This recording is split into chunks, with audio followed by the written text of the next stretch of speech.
participants who are joining us today for the Sphere India Interfaith Humanitarian Alliance. This session is in the IFHA in Telangana. As you all know, that the country has been grappling with the coronavirus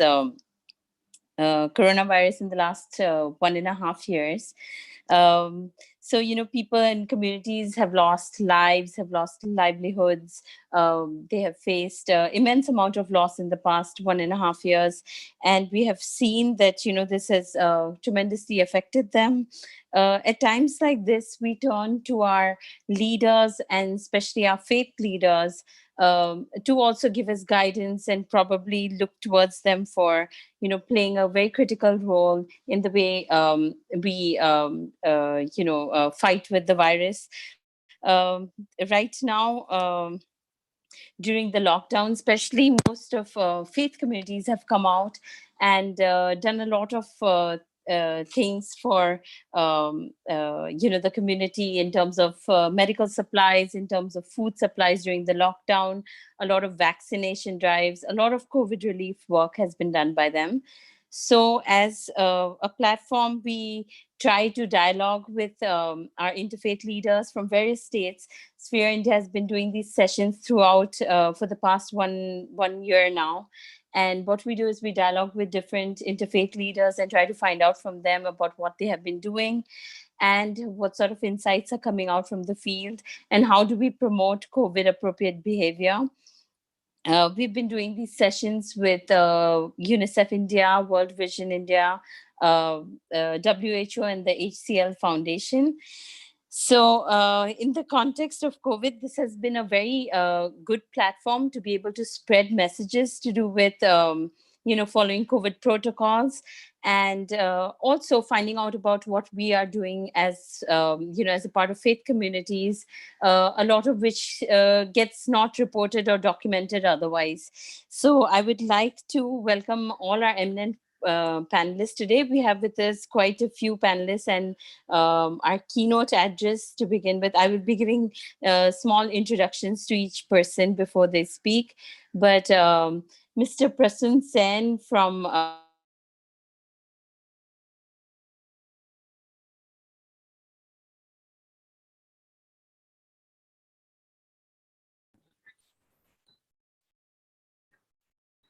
Jennifer, you are on mute.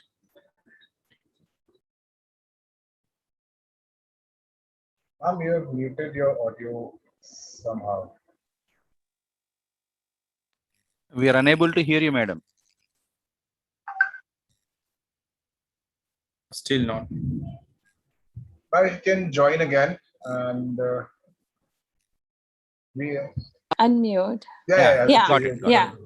I don't know, but you did hear me before this, right? Yes. Yeah. Okay. So I would like to welcome Mr. Prasun Sen from UNICEF, who will be giving our keynote address. And and he will be, after that, we will take this forward. We are going to have quite an interactive session. Hopefully there'll be questions from the audience as well. We'll be getting the speakers to speak about some of their insights and experiences and take it on from there. So first, let me begin by welcoming Mr. Prasun Sen, and over to you, sir, to give us the keynote address. Thank you. Thank you very much, Jennifer. And we would like to warmly welcome all the dignitaries from different faith-based organizations who have joined the session today. We have been given the pleasure and honor of making a keynote address. So allow me to begin by just reminding us what is the role of FBOs, faith-based organizations, in development work. As we all know that the role of the faith-based organizations globally in development field is of pivotal importance. In fact, I think many of us know that many organizations like UNICEF and many other child rights based organizations in particular have had a long history of partnering with religious communities of all faiths on a wide range of issues that have affected children. Religious communities, or what we call faith-based organizations, are uniquely positioned to promote these kind of equitable outcomes, especially for the most vulnerable communities and the children. The moral influence and the extensive networks that they have gives them access to these most deprived and marginalized groups, and those that even larger international organizations and even some governments are sometimes unable to reach effectively. So they play a very, very critical role in the development sphere. And in fact, I would just like to inform the participants that UNICEF is guided by the world's most ratified and comprehensive legal instrument for protection of child rights, which is called the Convention on Rights of the Child. And in fact, when we look at it, several of the key elements of this convention, which is a global framework, reflects shared values with most of the world's religious traditions. We feel that aside from the potential benefits that religious actors and faith based leaders can bring to partnerships, spirituality and religion itself can have a profound influence on a child's development and socialization. Hence, faith based organizations, religious groups have been an important partner of UNICEF globally, and in developing nations in particular, UNICEF works extremely closely with a lot of such communities, ranging from those of Buddhist and Islamic faith to several denominations within the Christian faith, whose tenets of religion includes an interest in the health and well-being of people, and particularly with a special place for children, which is our agenda. Worldwide, UNICEF and these faith-based groups are acting together as advocates for child rights on a range of issues, which includes but is not limited to educational projects for out-of-school children and abused children, fundraising to assist children in difficult circumstances, combating abuse and sexual exploitation of children and child labor, providing best possible health care for children, including building awareness and preventing the spread of HIV/AIDS, engaging the religious leaders in advocacy for child rights at the highest networks, and integrating the child rights promotion and child promotion into the social action programs led by many organizations like churches and other religious groups. In India, UNICEF has forged strong partnerships with many powerful faith leaders to promote and protect child rights and engage communities. Let me take one or two quick examples. For example, the Global Interfaith Wash Alliance is the world's first initiative of its kind to engage all faiths as allies to inspire followers and congregations to use toilet and adopt good hygiene practices, including safe household drinking water. All the different faith-based organizations are speaking on the same message with one message to end open defecation, but each has a different sphere of influence, which works beautifully. There are others, including, like, for example, the Art of Living, who have also, through their networks, accessed many corporate leaders and businesses to spread joint messages with UNICEF. In particular, what we are finding is that in this new COVID world, the role of the faith based organizations has become ever more vital as we adjust to the new norm, so as to call, of living. UNICEF, the UNICEF Hyderabad office, which takes care of the three states of Telangana, Andhra, and Karnataka, has partnered successfully with organizations like, for example, the Maulana Azad National Urdu University, which is based in Hyderabad, on COVID response, particularly on the RCC side, risk communication and community engagement side, for the mobilization of senior religious leaders having a mass influence. And this has resulted in very, very strong information dissemination from these large religious institutions and mobilizing their urban and rural networks on the COVID response. Another notable partnership recently during the COVID response has been with the Satya Sai Seva organization, which is again a very large network, and their Sevadals have been mobilized, and the followers have been mobilized at the community level, both in the urban and rural belts, on the risk communication and community engagement. So I just take these few examples to drive the point home. The important thing is to understand that as the country India resumes its economic and social activities post the second wave of COVID, as Jennifer just mentioned, the threat perception of the COVID-19 will recede, and we fear that the COVID appropriate behavior compliance will dip. COVID appropriate behavior means, as we know, wearing mask, keeping your hands clean, and maintaining a social distance. And this can potentially lead to a third wave, which, according to experts, may be catastrophic. So there is an urgent need in the country to both increase and ensure adherence to COVID appropriate behaviors as well as increase the uptake of vaccines to disrupt the virus transmission. We also note in our communication strategy that most of the communications which has gone out nationally so far has focused on getting the information out through rational appeals.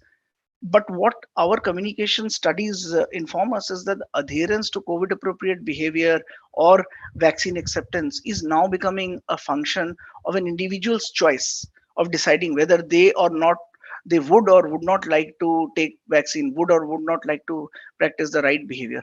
And this is exactly where we see the cross section between the faith based organizations and the communities, because these organizations which has got a huge clout and followership within the communities can play a very important role in nudging the communities and the people in maintaining the right behavior. UNICEF therefore sees a very pivotal role that the faith-based organizations have been playing during the COVID response and should be playing, especially in spreading the message and motivating people and communities to follow COVID appropriate behaviors and get vaccinated, and not only themselves take care of this behavior, but also encourage the people around them and the communities to do the same. I'm sure that together we can protect our communities and fight off COVID. Let us join hands. Thank you very much for inviting UNICEF to this platform. We look forward to the deliberation. Thank you. Thank you so much, sir, for this wonderful keynote address, telling us so much more in detail about the work of UNICEF as well and the role that interfaith leaders play. So now we're going to open it up in, I'm going to get all the panelists to one by one talk about, elaborate on some of the COVID relief activities that you've been doing in the last year, so that we get an overall understanding of, especially, insights that you might have to give. So I would first like to invite Dr. Shernaz Kama, who's the director of UNESCO Parzor project, which is for the preservation and promotion of Parsi Zoroastrian culture and heritage. She will be talking to us about the Parsi community and especially in Telangana, what sort of work they have done. So I'll give each panelist about 3-4 minutes, whatever you can say in that. So please go ahead, Doctor. Thank you. Thank you so much, Spear, and thank you, organizers, for inviting me. Primarily, our COVID response started even before we realized COVID was in India, and that is because it affected Iran first. I think the most important realization we've taken away from the last 18 months is that the world will have to work together if we want to get anywhere past not only this disease, but other zoonotic diseases that may come again and again as we enter into a more conflict with nature. Iran needed a lot of help because they have sanctions, they could not get medication. And a lot of Zoroastrian organizations in Iran asked us for assistance. We managed to reach assistance to them. The other group of people whom we did have to work with and whom we continue to work with are hospitals and organizations like the Commonwealth Women's Association, which have been running camps for tuberculosis and other diseases for many decades. During COVID, when the lockdown happened, medicines for these patients and reaching medicines to these patients was a priority. And we worked together with the DCWA, the Commonwealth Women's Association of Delhi, to get medication available and reach it out to them. In Tamil Nadu, in particular, the Gandhi Hospital was very overcrowded, but people have worked to get patients into Gandhi Hospital. Oxygen cylinders, oxygen concentrators. We worked at a national level to reach this across the country. At a smaller personal level, I need to share that one of our presidents at Nagpur, of the Anjuman at Nagpur, stood at the station with his group of volunteers meeting every train that came in, going up north or going down south, taking migrant workers back, and gave them food, gave them water. The same thing happened in Jamshedpur. Unfortunately, two of these people who were doing this voluntary work passed away due to COVID, and that is a tragedy because they were doing it so selflessly. I think the most important thing for us to take away is that we need to work together across faith based organizations. And also, we need to look out for people's mental health. We immediately started going online, and I think that is where we will be in the future also. We started counseling online because we do have counselors in Parzor Foundation, and our counselors kept getting appeals not just from women and parents, but also from children, because we advertised these, we went online. And these are some of the things we've been doing. The final thing I'd leave you with is that in Hyderabad, Sikandrabad, and across the country, Parsis who are well known for their affection for animals have been working, because a lot of misinformation was spread that animals can cause, your pets can cause COVID, and there were hundreds of animals suddenly thrown out on the streets. We have been volunteering with Dog Matters, with Tales of Compassion, and across the country, in Bombay with the Bombay Animal Association, in Hyderabad with animal associations to feed animals. And in Delhi, in particular, we at one point of time, a group of Parsi women and men were feeding up to 400 dogs a day because they'd just been abandoned. So these are some of the issues which we were dealing with, and we continue to deal with these things. I think the biggest takeaway is sharing across communities, across the country, and sharing information. Right now, of course, the most important information is the vaccination, which we have been working with the Ministry of Minority Affairs to send out messages in all languages, English, Gujarati, Hindi, etc., for the importance of vaccination. And there, of course, we have to thank Serum Institute and the Poonawallas, who are Parsis, for having taken that risk to start making the vaccines much before anybody realized how important they'd be. Thank you very much. Thank you so much, Dr. Kama. That was, nice to know, and especially considering the Parsi community is such a small community. That's some wonderful work that you've done throughout the country. I next want to talk to, would like to call Sardar Harmesh Singh Ranjan. Again, ये meeting आप Hindi, English या तेलुगु में कर सकते हैं. हमारे पास Telugu speaker भी हैं. If he's the organizing secretary of Purantan Gurudwara Sahib Asha Singh Bagh Shahadeen Ashthan. So मैं आपसे बात करना चाह रही थी, आपका जो ये कोविड रिलीफ के टाइम में जो काम हुआ है, स्पेशली तेलंगाना में, उसको लेकर आप थोड़ा सा हमें बताएंगे. हम ईच पैनलिस्ट को अबाउट 3-4 मिनट दे रहे हैं, तो आप उसके अंदर थोड़ा ब्रीफ में, लेकिन आप डेफिनेटली उस अपने काम के बारे में बताइए. Thank you. Thanks, Jennifer. I would like to introduce myself as Harmesh Singh Ranjan. As you said, I'm an organizing secretary of Puratan Gurudwara Sahib Asha Singh Bagh Shahadeen. It is the oldest and historical Sikh Gurudwara of Hyderabad. This place came into existence during the reign of fourth Nizam, His Excellency Asif Zah Nasiruddaula. I would also like to thank the Spear India team, Jennifer ji, you, Ashmita ji, for giving me an opportunity to share my thoughts, our experience in dealing this COVID-19 situation.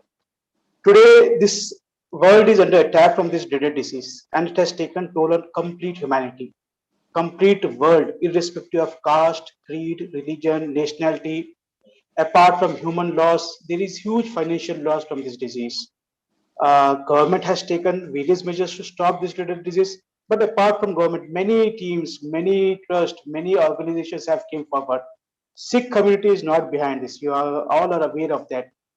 They will always stood front during the tough time, whether it is a COVID-19 situation or any other national calamity. the Sikh community always took an opportunity to serve the human race. So I will not discuss what we have done at the national level. But yes, definitely I would like to inform the forum here what we have been doing here at the state level, Telangana level, and especially in the city. The langar, the identity of Sikh religion. Yeah, we have been serving many people through the langars at various gurdwaras, not only just at this place, but across many gurdwara sahibs across Telangana during this lockdown phase. Also, we got involved in distributing groceries, rations to the needy people as they are fighting with this COVID-19. With humble heart, I would also like to inform that many gurdwaras have in Hyderabad and Secunderabad, we are serving the needy people with oxygen cylinders and concentrators. During the second phase, we have seen that a lot of people are in need of oxygen cylinders due to the sudden rise in the wave 2. And we have been working hard to provide the needy people with the oxygen cylinders and concentrators. Apart from this, as Mr. Prashun said, we should take care of our hygiene also. So with what I will say that we have been working with the local municipal administrations to ensure that not only the our Gurdwara premises but also the entire area is sanitized on regular basis. Hygiene is the keynote for every healthy people. So we are trying to work. We are not. We are working with local municipal administration and getting every area sanitized, getting everything neatness, so that hygiene, so that we can fight with this COVID-19 in a very smooth way.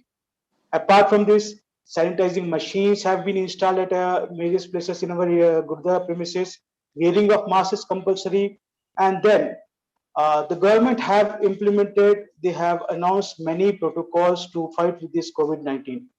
So the basic thing is we need to ensure that all these things, all this implementation, all these protocols, rules have been implemented properly at people level. So in our Gurudwara Sahib, whenever there are various, no, we have been organizing various functions in the premises. We are educating our people to maintain social distance, to maintain what you call, to usage of mask, so that they can prepare themselves for this war. And I know we have been coordinating with various hospitals and shifting the needy people whenever needed. Apart from that, washing of hands, feet, this all are mandatory things. So basically, what I'm trying to tell you is, we are working hard. We are following the protocols that the government asks us to implement. Then only we can successfully fight against this disease. We can defeat this disease. Thanks. Thank you so much, Mr. Singh. That was wonderful to hear about what you've been doing, especially in Telangana. It's, yeah, I mean, we had just heard Dr. Kama talk about all over India, but I think it's very nice to hear about what's happening at the state level. Of course, the Sikh community has been quite prominently working everywhere in the country as well. We all know that. Coming back to the panel, I'd like to next invite Father Raju Alex from the Holy Trinity Church, Begumpet. He is also a lawyer and is the legal advisor to the Archdiocese of Hyderabad. So, Father Alex, go ahead and tell us about the sort of relief work that you have been doing with the community over the past year and a half. Again, as I said, just to remind the panelists, please do keep it brief. We're trying to make sure that everybody comes in and this also have a question and answer round. So thank you so much. Go ahead, Father Alex. Thank you. Thank you very much for inviting me for this special meeting to review, in a way, what we are doing from the Catholic Church. And I'm speaking on behalf of the interreligious dialogue as well as ecumenism.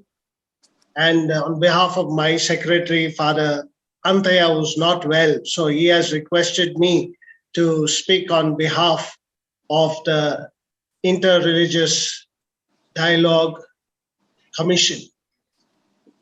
We as a church have gone through such situations right from the 18th century and early 19th century.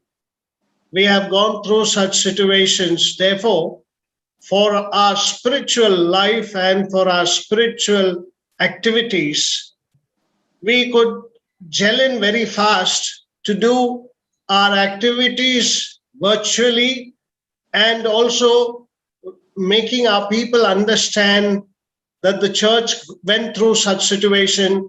For example, the latest was the Spanish flu, and how the church was ready to accommodate, like for activities, spiritual growth, and the spiritual practices that they have to do.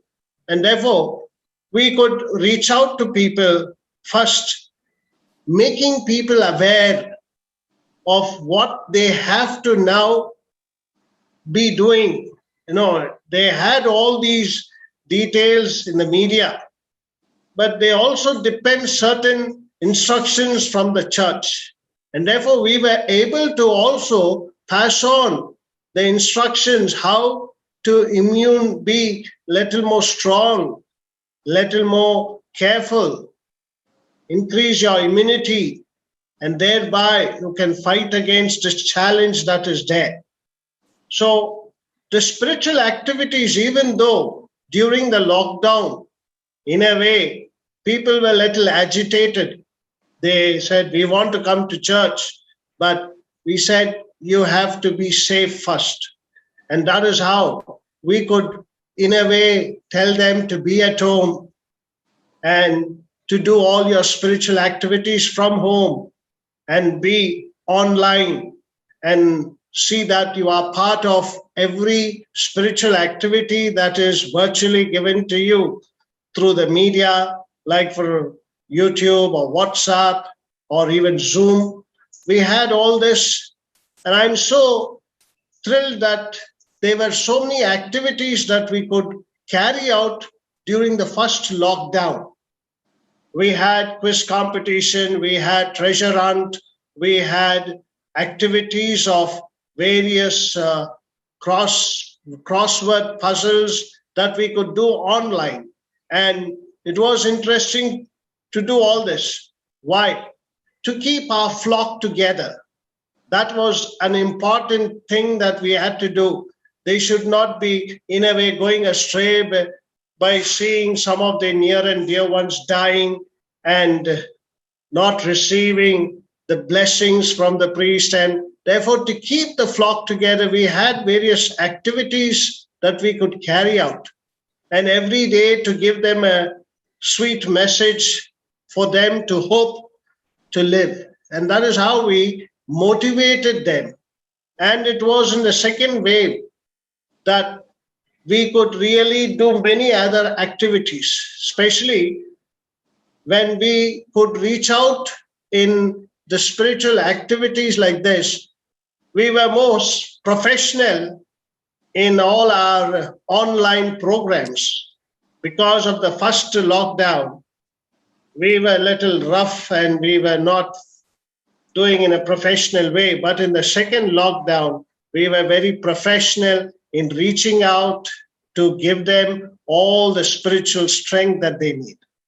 Now, coming to the service part, now the churches all over Telangana and Andhra Pradesh, which comes under the umbrella of TCBC, Telugu Conference of Bishops, and this is together with Telangana and Andhra.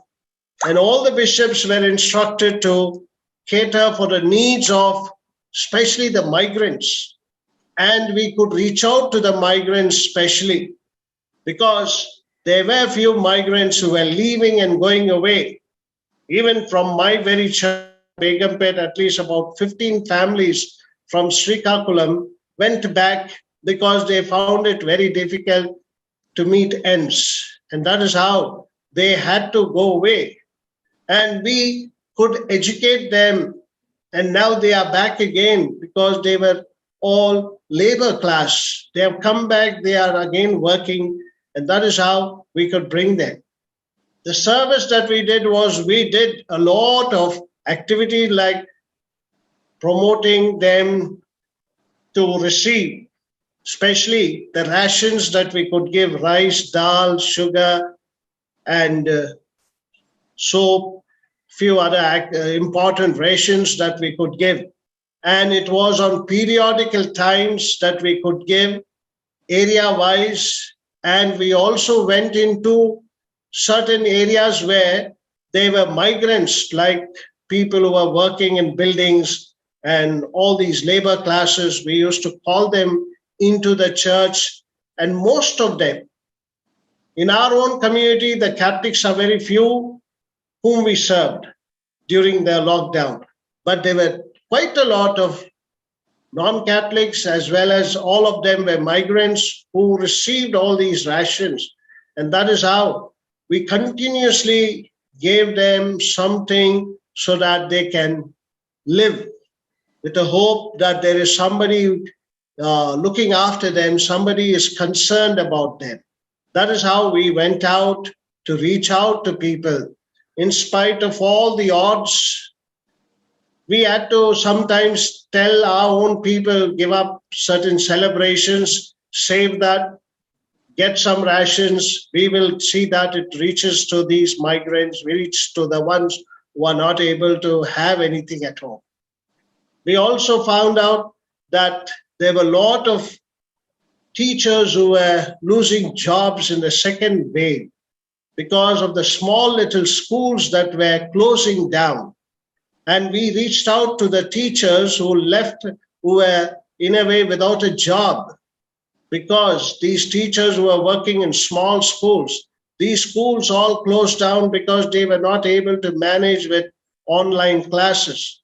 And that is how we reached out to them and seeing that they could get alternate jobs, or if possible, to give them monthly rations till they get a nice job for themselves.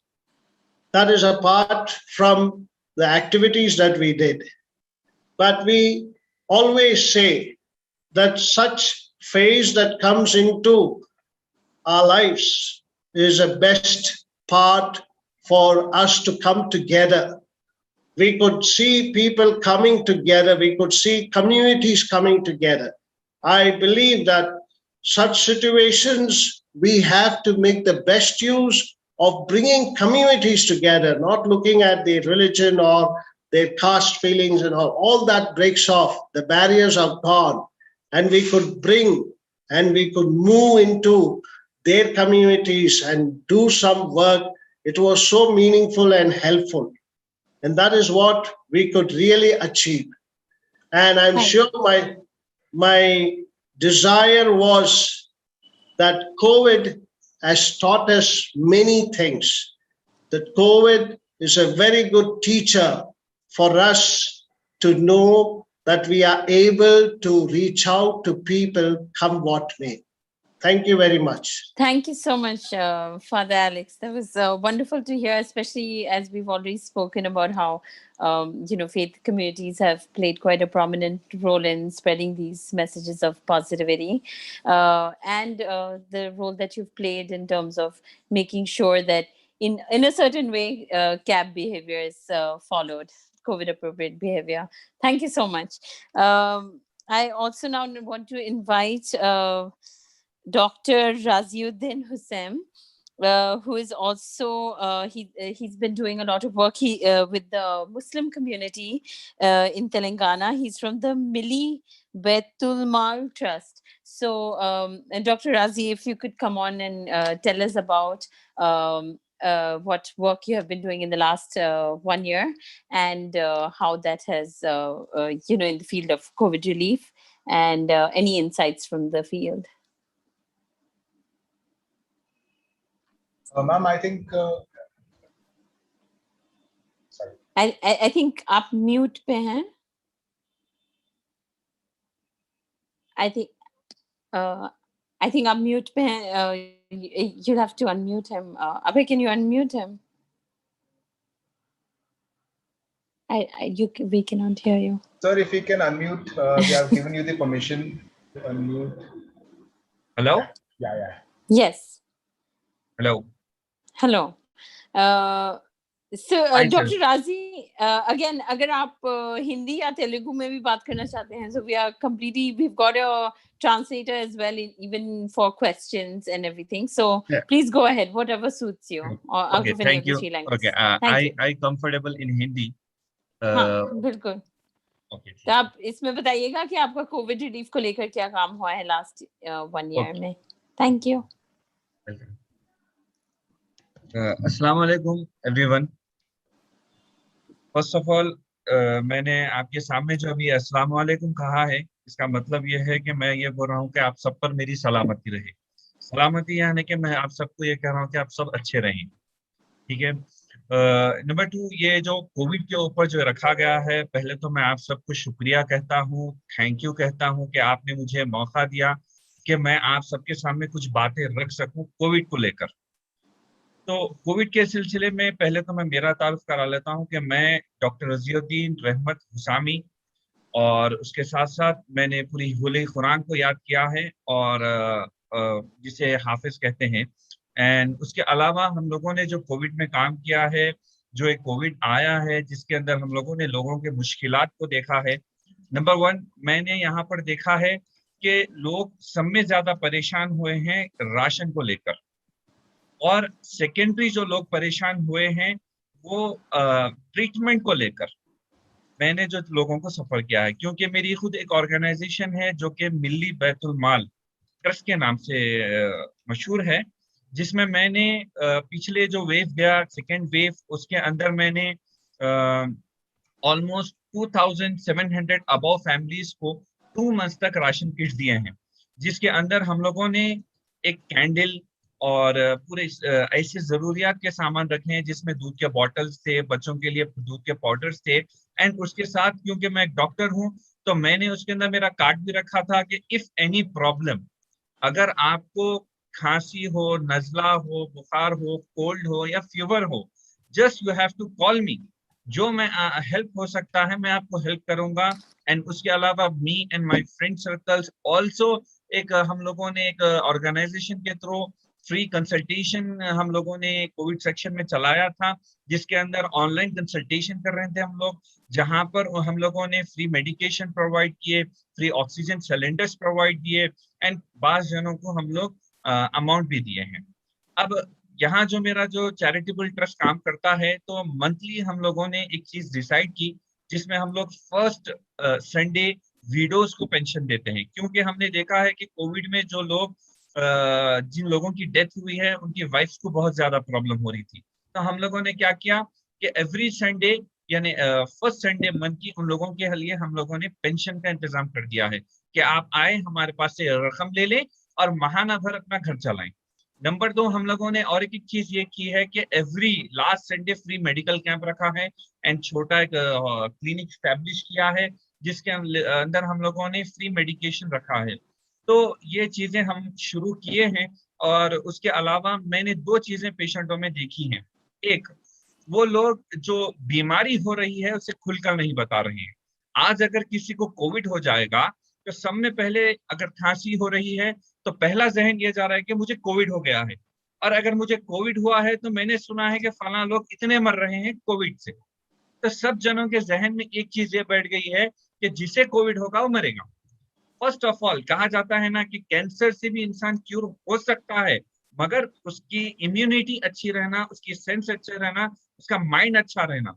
अगर वो will power के साथ लड़ेगा तो cancer से भी लड़ लेगा। मगर यहाँ पर जो कोविड को लेकर जो माहौल बनाया गया है, उसमें हम लोगों ने एक चीज को देखा है कि कोविड बोलते ही सिर्फ डेथ, कोविड कहा जा रहा है तो सिर्फ डेथ का नाम आ रहा है। वो लोग डॉक्टर्स के पास आने के लिए डर डर रहे हैं कि भाई मुझे खांसी बुखार है तो डॉक्टर बोलेंगे कोविड हो गया। फर्स्ट ऑफ ऑल हमें लोगों तक ये बात को पहुंचाना होगा कि अगर आपको खांसी हो, नजला हो, तो आप कोई अननोन पर्सन से टैबलेट लेकर मत खाइए, डॉक्टर से कंसल्ट करें और डॉक्टर से पूछें कि भाई first of all best best treatment आप हमें दें कि हम जल्द से जल्द क्योर हो जाएंगे। तो इस काम को लेकर मेरे ट्रस्ट ने, मेरे फ्रेंड सर्कल ने एक ग्रुप बनाया, जिसका नाम हम लोगों ने रखा था मिल्ली बैतुल माल मेडिकल हेल्पलाइन, जिसमें ऑलमोस्ट 16 डॉक्टर्स थे, जो हम लोगों ने टाइम का शेड्यूल सेट करा, ऑन कॉल सबको ट्रीटमेंट दे रहे थे, सबको एडवाइस दे रहे थे, जहां जो जरूरत की चीज हो रही थी वहां तक हम पहुंचाने की कोशिश कर रहे थे। तो मेरे चैरिटेबल ट्रस्ट ने और मैंने ये कोशिश की है, और मैं आपके जरिए ये बात लोगों तक पहुंचाना चाह रहा हूँ कि कोविड से डरने की जरूरत नहीं। इसका मतलब ये नहीं कि मास्क ना लगाएं, इसका मतलब ये नहीं कि क्राउड प्लेसेस पे जाएं। मैं जस्ट ये बताना चाहता हूँ, हाँ हुआ है, आपकी विल पावर से आप फिर बैक हो सकते हैं, फिर से आप सही हो सकते हैं अगर आप अपना विल पावर अच्छा रखेंगे। तो आप ये नहीं सोचेंगे कि मुझे कोविड हो गया तो मैं मर जाऊंगा। ये चीज को आपको और हमको हटाना है। और जहां तक हो सके मेरा चैरिटेबल ट्रस्ट हर किसी को हेल्प करेगा। और आज भी हम ये कहते हैं कि जिसको भी हेल्प चाहिए, just one miss call me, not the call, just you have to miss call me. इंशाल्लाह मैं जितना अच्छा हो सके लोगों को रिस्पॉन्स दूंगा। और मैं आप सबका भी शुक्रिया अदा करता हूँ, यूनिसेफ का भी शुक्रिया अदा करता हूँ। एंड ऑल्सो थैंक्स टू अभय कि उन्होंने मुझे कॉल किया और मुझे कहा कि यहाँ पर ज्वाइन होना है। आप सबका मैं थैंक यू कहता हूँ। मैं डॉक्टर रजियुद्दीन रहमत Husami.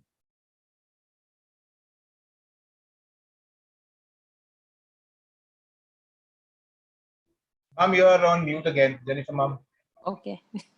Thank you so much, Dr. Razi, also for bringing out, the fact that there are so many myths surrounding COVID that we, and the role that faith leaders can play in terms of going to the community and dispelling these.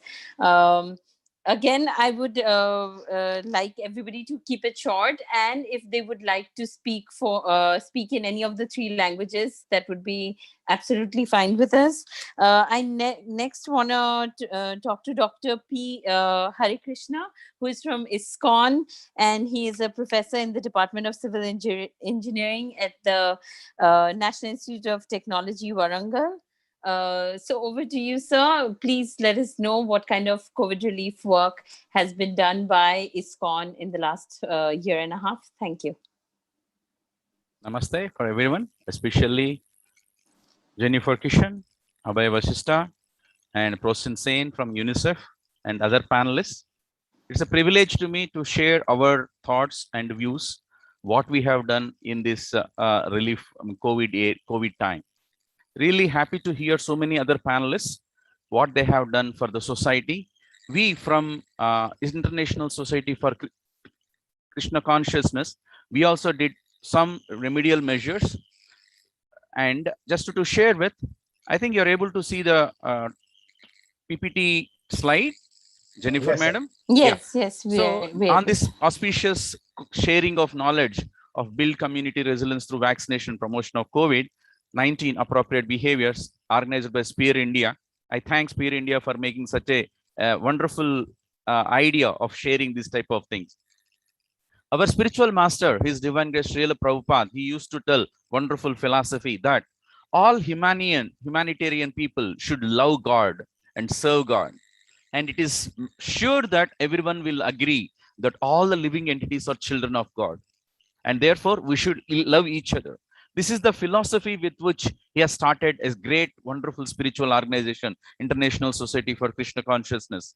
And he has spread this and made all the people in the entire world feel that system of coherence and bondage of a family like brothers and sisters.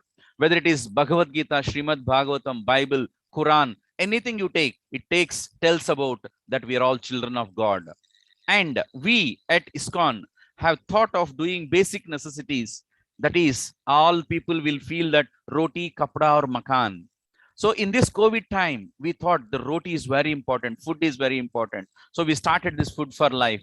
Entire Andhra, not only Telangana, Andhra Pradesh, entire India, we have served so many people. The records say that it is 25 crore plates that have been served from the organization of ISKCON, which was honored, appreciated by the Prime Minister of India, President of India. In Telangana itself, every day we are going for 5,000 plates. In Warangal, we are doing around 1,000 plates a day. These are some of the pictures, what we have done. Live examples, what we have done for this relief Annadan. We call it as Dan. It is giving charity.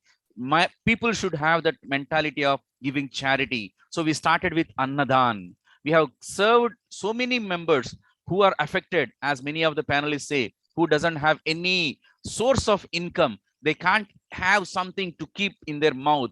They doesn't have any food. So we started this Annadan, Food for Life. And we have taken them at different levels, at different places of this Tri-City, Warangal, Hanamakonda, and Kazipet. We served so many people, so many relief measures for even this old age homes, wherever orphans are there. We have gone to all places who are having beggars on the street. We went to them with the packets of food which are offered to the Lord Krishna. We call it as prasad. This prasadam was reaching so many people. Personally, we took the measure of reaching them at different places in Tri-Cities. It is called Annadan from ISKCON. So we have gone for so many hundreds of people every day. And as some of our panelists have said, we even have gone for groceries, at least for a week. Hundreds of packets of groceries, at least to sustain their requirements for a week or so. It can be all the required things in the kitchen, because as many people lost their earnings, they don't have any money to purchase basic necessities. It can be food, it can be soaps, it can be anything required. We all have kept them in packets, and we served no measure of what caste, what creed. All the people got benefited in entire Warangal city. We have gone even to the small slum areas, and where there doesn't have any chance of having a food, and we have gone for this Annadan, and we have gone for Shastradan. At this time, they need some knowledge, that jnana is required. So we have taken the scriptures like Bhagavad Gita, wherein Lord Krishna told to Arjuna that this is the knowledge we should have.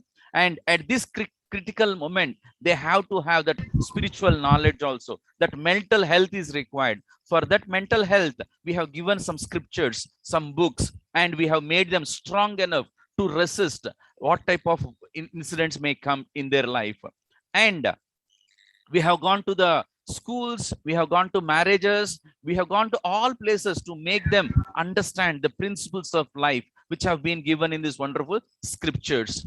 And we have given lot of we have made a doctor's forum. Incidentally, luckily, my wife is a doctor and a professor of pharmacology in Kakatiya Medical College. Herself, along with all other fellow colleagues, we made an organization, or we call it as Doctors Forum. Through this Doctors Forum, we have gone for this Arogyam. What is the health required? It is not only physical health, as medical health. As many of one more panelists have said, they need to have mental health. We have given that type of Arogyam, Arogya Sutras, for having a comfortable life. And we have conducted so many things. This is a small student level program for all the engineering college students, NIT Warangal, Kids Warangal, Vagdevi College, all the students, they have participated. How to control the mind, because they are at home, they are unable to engage themselves. So we have organized so many online events to make them understand the principle of life and the importance of mind, how intelligence have to control the mind. We have gone for different areas, so many places in Warangal, Hanamakonda and Kazipet. We have made them understand the principles of life, which is very important, and asked them to know what is actual happiness, how to search for this happiness. And we have formed a group of all the students. It is called Sardar We Do.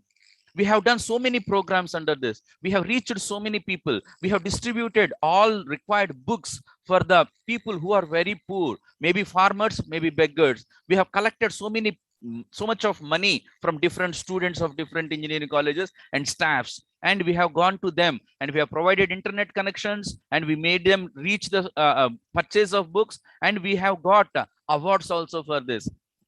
I could personally receive Savitri Bhai Lal Bhole best award, state awards from Telangana government, and also best citizens award from International Public Society for the services what we have done in this period. And of course, in our temple, ISKCON temple in Warangal, we have asked different people from different communities, all school teachers coming together, and we enlightened them the importance of understanding the problems with this type of COVID situation. And we in turn made them reach all the schools and students in their areas to tell them what type of measures they have to take, what type of vaccines they have to take, how and why it is important to wear a mask, how to go for sanitization, and what about social distancing. All things we could cover.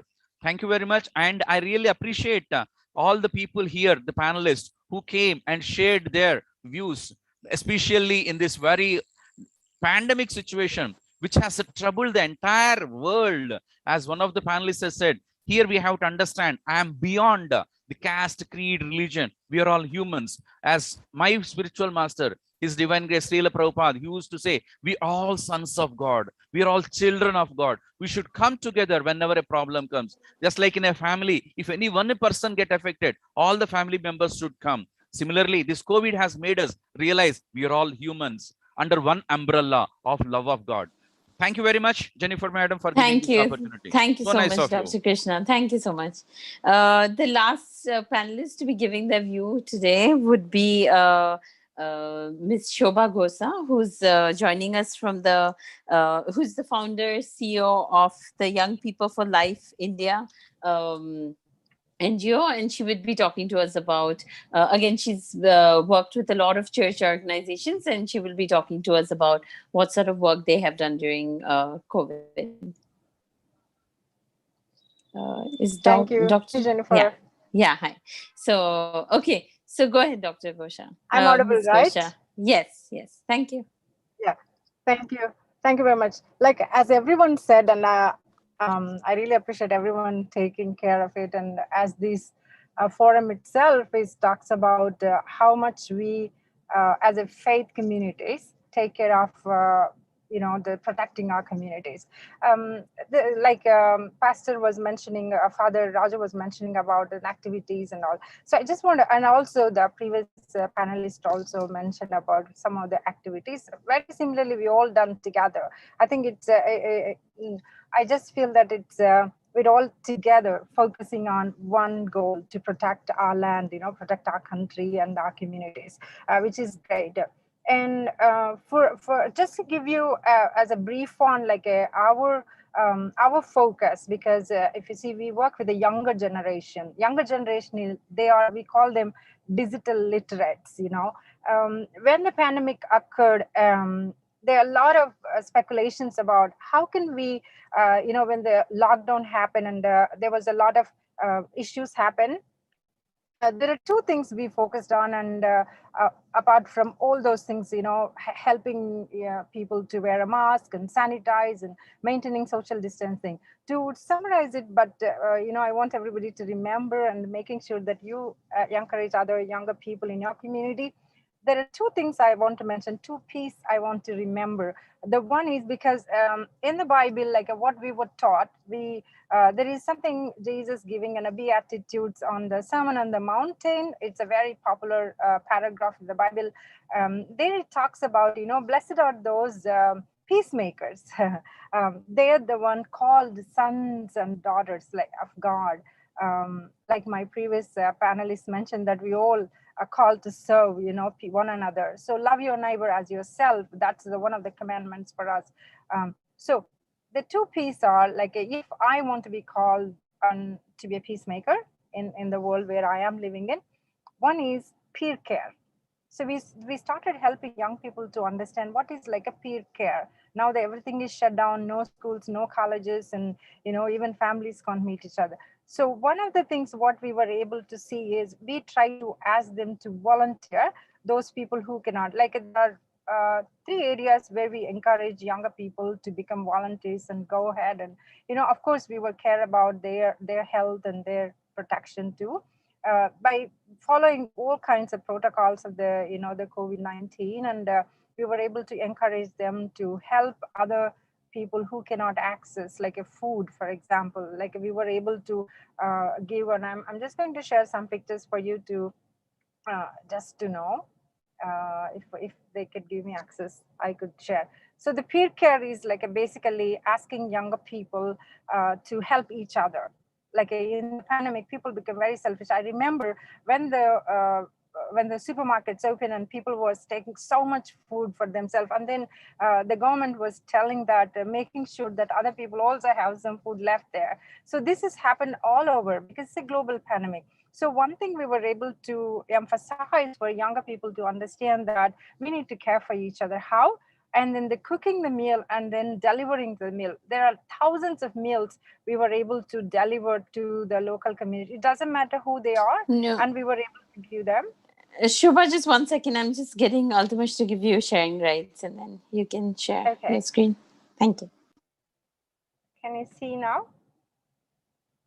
Can you see the picture on my Yes, yes, screen? yes. Okay, I'm just going. Yeah, we can.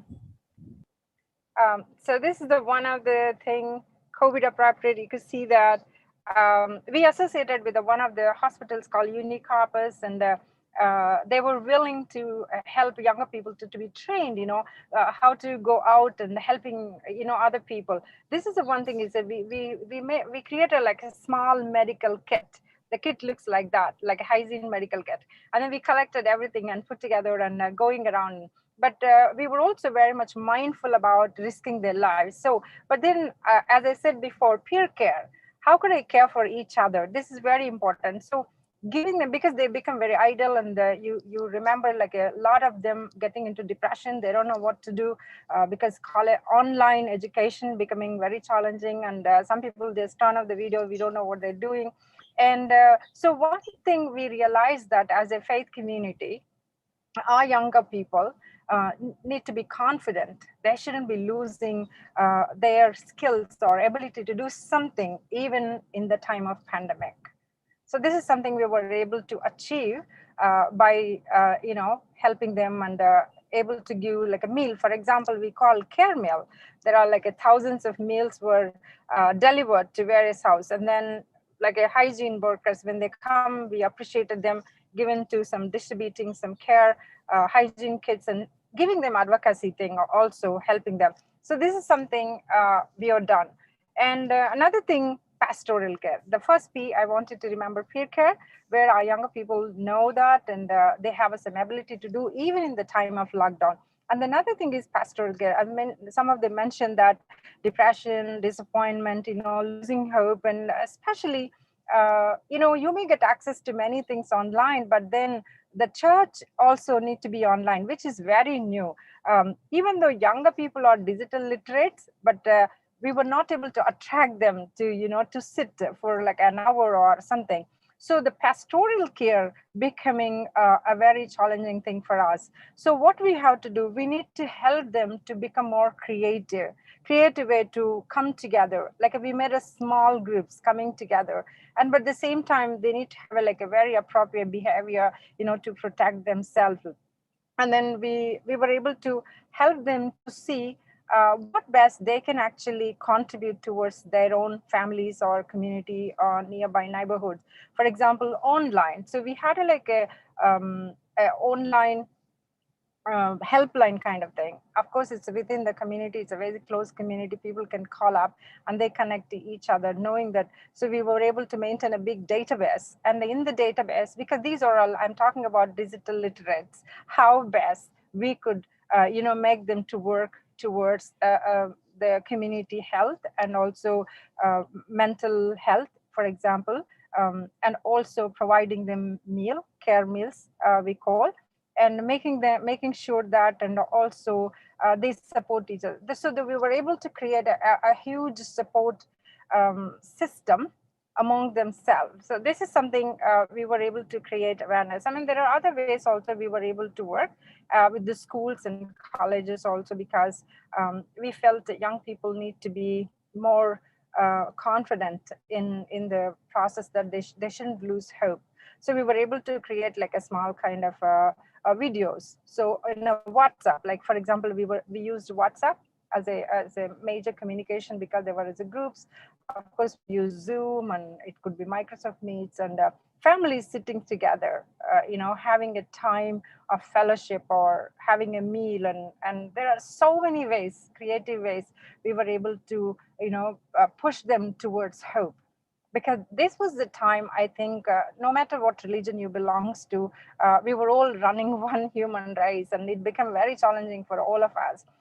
So one thing, we were able to help them just, on call. Anybody calls, and we were able to help them some kind of support by giving some suggestions and how best they could, and also connecting doctors. For example, another database we worked on, where are the quarantine facilities? Many people, they don't know where to go when they get a COVID. So we were able to get connected to them, and then going into that. So we were able to put them in a quarantine facilities.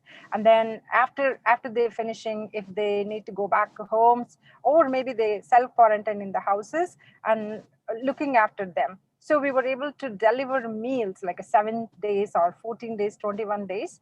And there is a free online facility we have done it. So it's around the neighborhood. We made a lot of small clusters, groups, where they could reach out to each other.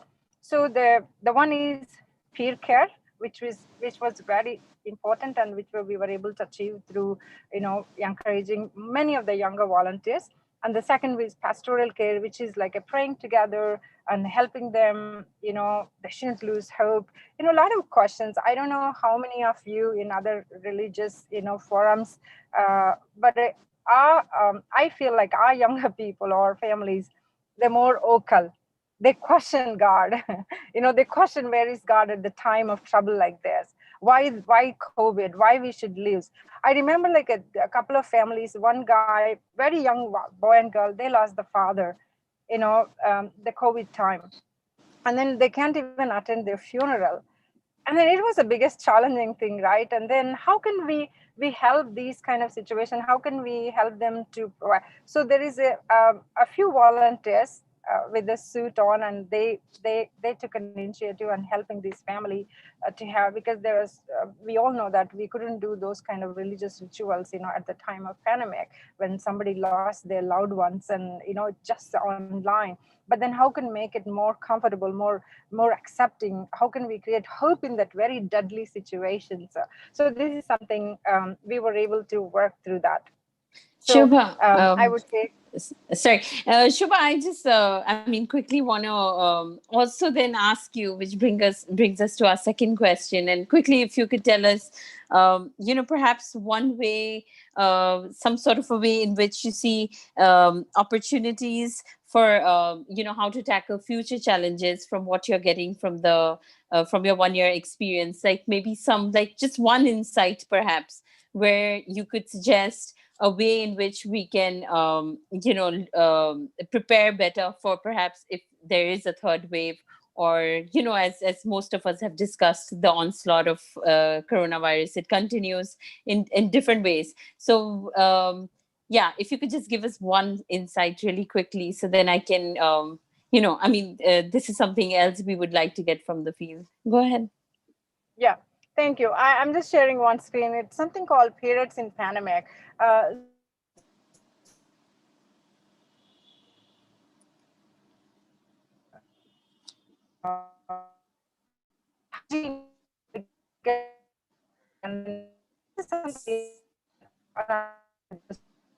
Sorry, Shubha, I think we can't hear you actually. You're freezing up.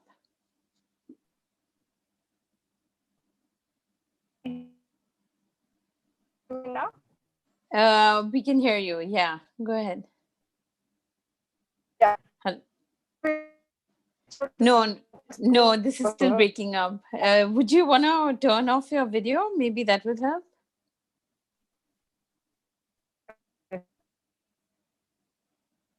Oh, okay, I think she's dropped out. I'm going to go to the other panelists and ask them. So again, starting with Dr. Kama, if there is one thing you can suggest, an opportunity in which we can, that we can learn to, in some way in which we can meet the challenges that could come up in the next few months, some way in which you see that the challenges that we foresee, how could we be better prepared for them? I think the basic issue is what we are doing right now. I think it's a very good idea to move more things online. I have been teaching online at Delhi University for 1.5 years now.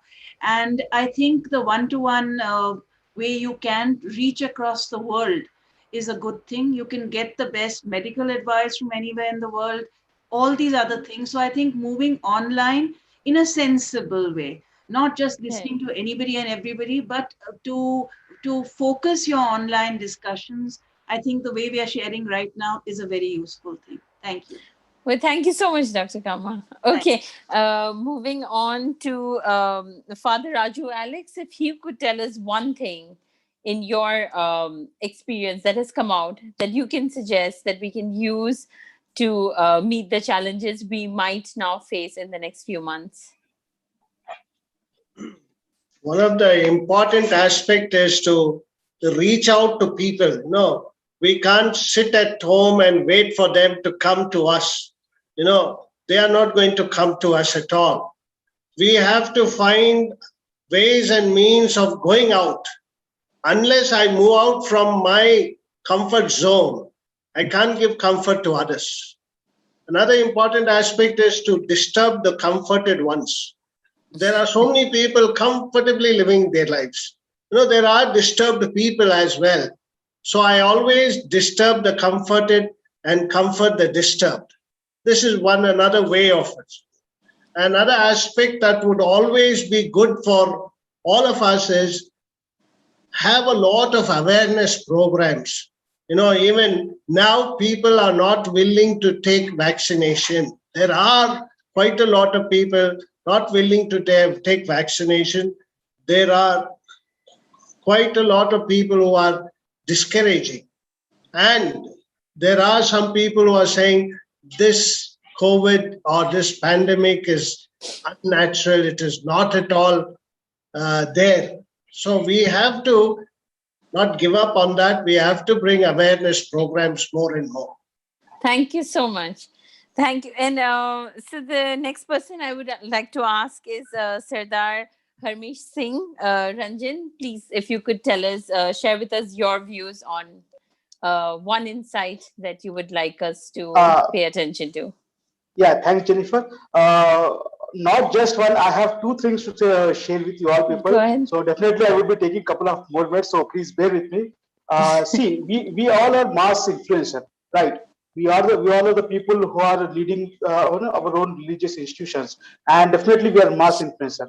The thing which your father just now said, like the vaccination and what you call the awareness drive, definitely we are the one who can influence the people and get all these things inculcated in them. But apart from this, the other two things which I face while while we are doing groundwork, while we are serving the people, we have seen in the last 18 months, right? The private hospitals, they are charging huge amount of fees for treating the COVID-19 patients. We as an influencer, we can bring out the donations from the people and can develop the infrastructure of government hospitals. We can develop the infrastructure of medical centers, so that people from remote villages, remote districts, so they can also able to get themselves treated for this COVID-19. People who are having a lot of money, that's not an issue for them. They can go to any private hospital, they can get their what to call treatment done. But what about the people who are not having financial support, and they have to be dependent on the government hospitals? And right now the situation of government hospitals is not so good. So being religious leaders, we can in our community, we can ask the donatees, they can come forward, they can take raise one funds. hospitals, correct, raise funds, and they can develop the infrastructures. The other point which I feel is important is our what to call this community centers, whatever we are having, we should develop it in a in a such a way it can become a single point of contact for everyone. Yeah. Like today, when we are sitting, when we are people are sitting at in their homes, respective homes during the lockdown phases, they are not known, they are not sure where to go, whom to reach out if they are suffering from COVID, or if they are in need of any other amenities. They are not sure to reach out to the people. So we can develop our community centers in such a way that it can be a point of contact for everything. We could have information, so that the people should not they should not we should not leave them to run from one door to other door. So because every day with the sick people, whenever we do the prayers, every day we say Nanak Nam Chardi Kala Tere Bhane Sarbat Daba. We always think of the wellness of entire humankind. And I think if we all the people sitting, not only just here, all the people from different religious community centers, if we all rise above our communities, above our boundaries, then I'm sure that we can easily defeat not only just this COVID, we can defeat many other calamities very smoothly and successfully. Thanks. Thank you so much. Thank you. The next person I'd like to quickly ask is Dr. Razi. Dr. Razi, एक कोई आप बात बताइए जिससे हम कुछ सीख कर मे बी अगले बार जब हम फिर से कोई वेव का सामना करेंगे तो उसमें हम थोड़े और प्रिपेयर्ड हो पाए. तो डॉक्टर राजी, आप प्लीज इस पे एक इंसाइट जो आपको इस entire एक साल के अंदर आप हमको एडवाइस के तौर पे दे सकते हैं?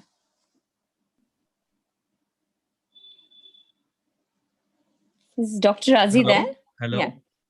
Yeah, Dr. Razi. Sorry for आपका क्वेश्चन मुझे फिर से आप रिपीट कर सकते हैं? नहीं, हाँ, नहीं, एक अगर आप कुछ बता सकते हैं हमारे लिए, एक sort of एडवाइस जो हम लेकर अगले दिनों में जब हमें परेशानियां फिर से आएंगी, शायद कोविड की 3rd वेव हो, आगे चल के और प्रॉब्लम्स वगैरह हो, उस समय हमें प्रिपेयर्ड होने के लिए अगर आप एक एडवाइस दे सकते हैं आपके ये जो पूरे एक्सपीरियंस है उसमें से, तो आप वो बताइएगा। मेरी ये चीज में एडवाइस यही रहेगी मैम, कि मैं यही बोलूंगा कि आप जितना हो सके सेफ्टी में रहिए फर्स्ट ऑफ ऑल। सेकंड, ऐसी कोई सिचुएशन आए तो सडन आप पैनिक मत होइए। फर्स्ट, कोई अच्छे से अच्छे डॉक्टर से कंसल्ट करें, ठीक है। एंड उसके अलावा दूसरी, इन ऑर्गेनाइजेशन को मैं ये कहना चाहूंगा जो एनजीओज वगैरह चला रहे हैं, उनकी वजह से ये कहूंगा कि रिस्पॉन्स हर किसी को दे मैम, बिकॉज हम बस चीजों में देखे हैं कि रिस्पॉन्स सही नहीं आया है, तो वो चीजों के लिए एडवाइस रहेंगे मेरी मैम। उसके अलावा तो बाकी लोगों पर ही रहेगा कि वो कितना अपने आप को सिक्योर करके रहेंगे। Thank you so much. Thank you, Dr. Razi. Okay. The next person I want to ask is Dr. Hari Krishna. If you could give us one advice that we can, move forward with. Very nice, madam. This is also a wonderful question. Very important Thank one. you. As all of us know, our life is having 5 basic things. We have some personal life, family life, professional life, social life, and also spiritual life. We need to have that spirit of life. What is life? What is death? And in this COVID period, we have to educate the people. As many of the panelists have mentioned, we have to reach them. We have to go to their level and educate them. What is the importance of having vaccination? Why we have to go for the doctor to get a medication? This type of education is important. Of course, in Bharatiya Samskruti, the education is there.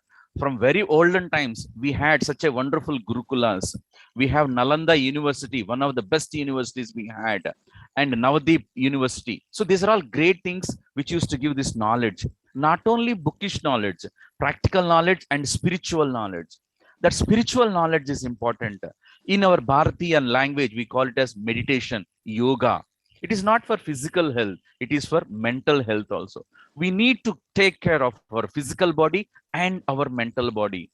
And as in Bhagavad Gita, Krishna says, there is 2 layers, outer body and inner body. We have to educate that inner body. So we take the help of all the scriptures. It can be Vedas, it can be Shastras, what has been given in this. There is a lot of information about how to live comfortably. So this type of education along with awareness is very important. Yes, certain, because we are in this body, we'll get affected. Maybe because of some, bacteria, it can be something which will get affecting our physical body. And if we can resist this physical ailments with mental health, if you're strong in your mind, that's why, as I have mentioned in previous PPT, we have made the students and all others mind your mind. You control your mind. That is the crux of the problem. If you can hit that one with some meditation technique, surely, madam, just it can be art of living, art of dying, anything is possible. Everything is given in scriptures. Let us follow them. This is my personal suggestion, madam. Thank you so much. Thank you so much, Dr. Krishna. The last person, again, I'd like to quickly get Shobha's views on Ms. Shobha Gosa's views on this, so that after this, we can go into the question and answer round. If Shobha, you can connect to us, then quickly tell us one insight from the field that you can advise us on.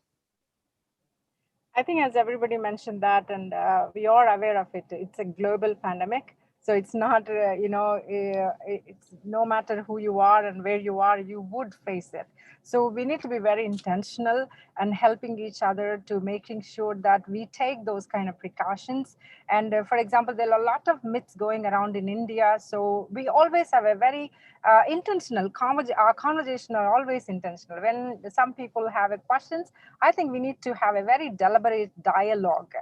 Especially it could be connected to faith-based or questions connected to some kind of myths, and we've been very intentional. We would like everyone to, so we need to be caring for each other in our care. Deliberation, intentionality should be there. Thank you. Thank you, Shobha. Thank you. I think you're freezing up again, but I think we got the gist of what you were saying. So I'm quickly, and that's because we're running out of time, opening the floor to the participants. If there's any, maybe we can take one or two questions. If there's anybody from the participants who would like to ask our panelists, please let us know who you're asking the question to, and if you could quickly make it short, and even for the panelists to keep it brief so that we can go with the time, as a lot of people would like to have to move on at 4:30 for other meetings as well. So go ahead. Any questions from the audience?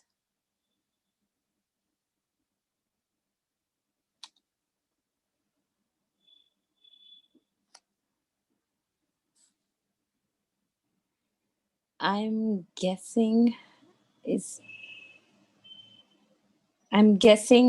are there any questions coming up, Abhay, in the chat? Can you just check?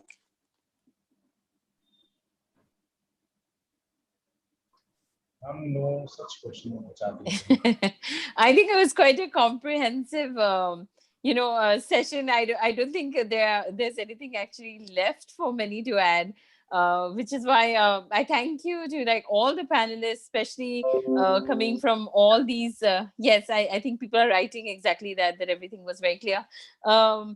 I want to thank each and every panelist for joining us today and for, really enlightening us on the kind of work that was done in Telangana. And also a lot of them talked about, a lot of us have talked about what's happened around the country as well. And it's only because of, these sort of civil society organizations and the kind of, support that people individually and as community organizations have brought up, that a lot of COVID response could take place, because I think all of us were caught quite in unprecedented times. So thank you. Ma'am, there is one question. Okay, go ahead. Who's this? It's by Mr. P. Krishna. It's how do we connect with tribal communities on vaccine hesitancy? Is there anybody from the panel who would like to talk in case they've done any work on this? It's a very technical question, so it should be handled by somebody who's actually worked with tribal communities. Can I, madam? Yes, go ahead. Yeah, of course, as asked by Krishna, we also have taken up this task, madam, which is a very difficult one. Some of our fellow devotees from different places in India, especially in Pune, I have information that they have literally gone by walk to reach these tribal people. And mind you, they are so wonderful, I should admit this, because they are living with nature. They will be taking all natural things. They doesn't like to have anything like medication. They are not interested. But we have to convince them in such a way that they will take up this vaccination drive. It is really next to the impossible. My friend who is there as a doctor in Pune, he has said that the difficulty in reaching them. It is very difficult to convince them, and it's really tough job, but we did it. We could make them understand the importance of this COVID, because that is coming from all angles. It is not by food. It is not only by water. It is even by air transmission. Therefore, we could make them take this vaccination. It is, as Father Raju has mentioned, we have to come out of our comfort zone. Nobody want to go to a small village or a thanda. In Telugu we call, in Telangana we have so many thandas, wherein only 100, 500 people may be there as families. To reach them, it is very difficult, and we have to instruct them. There is no other way. We did it, madam, from our side. Sure. This Thank is you what so we are much, Dr. Krishna. Thank you. I think if, especially if the UNICEF, Mr. Prasun had to leave because he had another meeting, but if he was there, I'm sure he would be able to tell us also what is being done at the NGO and NGO level, which they have done a lot of work in terms of vaccination drives, again, with interfaith communities. A lot of other states we have seen work with tribal communities. So thank you so much for Dr. Krishna for taking this question and for telling us about what ISKCON has been doing here. At the end of it, I would really like to thank each and every panelist for bringing us so many insights from their own one-on-one experiences in the field. Thank you so much for making this session so lively and so insightful for all of us. Again, I would like to thank all our participants for coming in, because without you, of course, the session cannot. I think somebody's got their hand up. I'll just take that question right after this. But I would like to thank the participants for also coming in and making our session successful. I would like to thank UNICEF, who unfortunately Mr. Prasun isn't here, but for UNICEF and our other partner organizations such as World Vision India and WHO and HCL Foundation, who are part of this Interfaith Humanitarian Alliance with Sphere India. Thank you so much. We are hoping to associate with you again in probably other respects. There is Mr. Ravi Kumar who is trying to ask a question. I'm just going to get him to do that. That will be the last question we'll be taking. And once the question round is over, I would like to end the meeting. So go ahead, Mr. Ravi Kumar. Yeah, I'm Dr. Ravi Kumar from Freedom for You Foundation. We are based in Navi Mumbai. We have got very good experience in tribal areas also. We have done 4 so far. We have in every camp we give preference to the tribal people wherever we conduct in a remote village in and around Navi Mumbai, MMR region, or in Kopoli or in Mahad. Day before yesterday we were in Mahad. 5 days before the camp, we go and announce to all the tribal areas. We tell them we are going to have a free session, free vaccination session. And every camp, at least we get about 125 to 150 when we design a camp for 500 people vaccination, including villagers. So we give preference to them when they come all the way walking. And we also give them bottle of water as well as a biscuit as a kind of a response from our side, because they have to stand in a queue. They would have left early morning and come. So this is one way we have succeeded in vaccinating more than about 600 people so far. And we have all the companies have committed their CSR funds for the extent of another 10,000 vaccinations, which are already planning now, of which I believe at least 1,000 will go to the tribal areas. We are already working in remote areas and poorest of the poor, underserved, underprivileged, marginalized, women, senior citizens, orphaned senior citizens, auto drivers, and super spreaders like auto drivers and ST taxi drivers and daily laborers, vegetable vendors, fish market people who are all on the platform. We are all giving more preference to that under the CSR. However, we have to pay 780 rupees for the vaccination. Is not going to be coming free. So for them it is free. So we make a very good arrangements for them to come and pick up. Sometime even we take a busload of people to the nearest vaccination center and drop them back also. So we have been very successful in Freedom for You Foundation, and now we already completed about more than 5,000 free vaccinations so far in different areas. About 7-8 camps we have done so far. And sometimes the camp is only 300, 400 people. Still we do it. Go all the way. I mean, see, yesterday we traveled about 180 kilometers day before yesterday and did it in Mahad, where there was a landslide during the last July 23rd heavy rains in this Raigad district and Ratnagiri district. So that village we have adopted. There are a lot of tribals there, and we have been doing vaccination, especially for tribals as well as for the villagers. This is what I'm. Thank you. Very much. Thank you so much. Thank you so much, Mr. Kumar. That was wonderful to hear about all these initiatives coming out. Even with Sphere India, we're a collaboration of 92 organizations, many of who are working with tribal areas in specific. So I think that way it's good that we dialogue and platform on this platform of Interfaith Humanitarian Alliances so that we can find out more about your work and you about ours. Once again, thank you so much for everyone for joining and making this successful. I will, yes, we've got the session was being live streamed. So I hope you've had other people join in as well and watch this. Thank you so much. And we'll be bringing this meeting to a close. We'll be in touch and hoping to associate with you soon. Thank you, Dr. Kama. Yes. Thank you so much. Bye. God bless. Okay. Thank you. Thank you, Jennifer. Thank you. Thanks, Jennifer. Sure. Thank you. Bye-bye. Thank you very much, Jennifer. Thank you. Thank you. Thank you. Bye-bye.